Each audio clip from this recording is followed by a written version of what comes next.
శ్రీ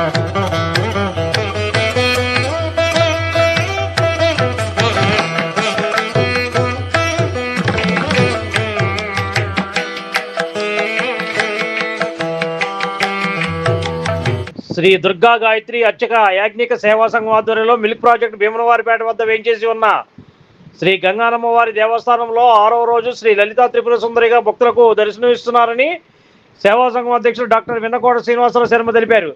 శనివారం గంగానమ్మవారి దేవస్థానంలో దేవీ శరన్నవరాత్రులు అంగరంగ వైభవంగా అత్యంత భక్తి శ్రద్ధలతో అర్చకులు పశుమర్తి రామకృష్ణ మంత్రోచ్చరణతో నిర్వహిస్తున్నారు. భక్తులకు ఎటువంటి ఇబ్బందులు కలగకుండా దర్శనానంతరం భక్తులకు తీర్థప్రసాదాలను అందజేస్తున్నారని సందర్భంగా ఆయన తెలిపారు. దసరాని పురస్కరించుకుని 6వ రోజు శ్రీ లలితా త్రిపుర సుందరి హోమం నిర్వహించిన వారు కొమ్మూరు లోకేశ్వర శ్రీనివాస్, శ్రీమతి వెంకటదుర్గ నాగమల్లేశ్వరి కుటుంబ సభ్యులచే కార్యక్రమాన్ని నిర్వహించారు. ఈ కార్యక్రమం ఆలయ ఫౌండర్ బస్వా కాశీ విశ్వనాథ్, శ్రీమతి లక్ష్మి, గౌరవ అధ్యక్షులు శంకర వెంకటేశ్వరరావు, శ్రీమతి రాజ్యలక్ష్మి పర్యవేక్షణలో నిర్వహించారు.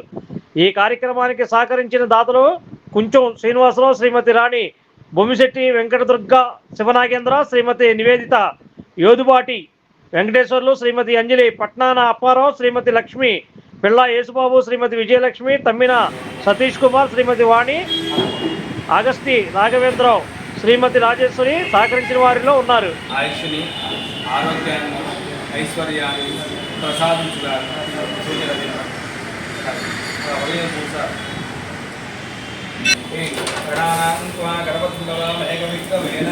మహోత్సవం జ్యేష్ఠరాజు బ్రహ్మణాం బ్రహ్మణస్పద ఆనస్వ స్వాహ శ్రీగం గణపదే స్వాహ ఓం గణానాం స్వా గణపతిపదా మేఘవింగ వీణాభం జ్యేష్ఠరాజు బ్రహ్మణాం బ్రహ్మణస్పద ఆనస్వ స్వాహ శ్రీగం గణపదే స్వాహ ఓం గణానాం స్వా గణపతిపదా మేఘవింగ వీణా మహోత్సవం జ్యేష్ఠరాజు బ్రహ్మణాం బ్రహ్మణస్పద ఆనస్వ స్వాహ శ్రీగం గణపదే స్వాహ ఓం గణానాం స్వా గణపతిపదా మేఘ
Like, subscribe and press the bell icon for new updates.